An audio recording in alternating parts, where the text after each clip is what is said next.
Hello everyone, and welcome to our channel. In this video, we'll show you how to format phone numbers in Excel. Every country has a different country code and format of writing phone numbers.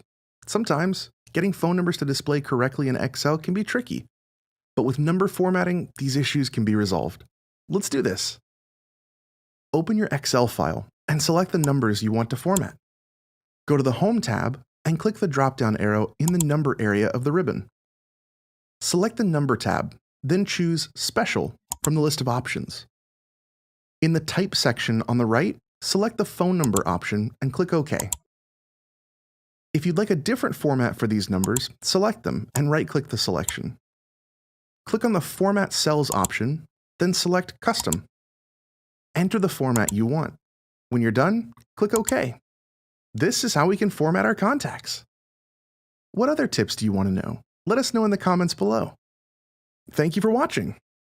If you like this video, don't forget to give it a thumbs up and subscribe to our channel, and make sure to press the bell button to be the first to know about our new videos.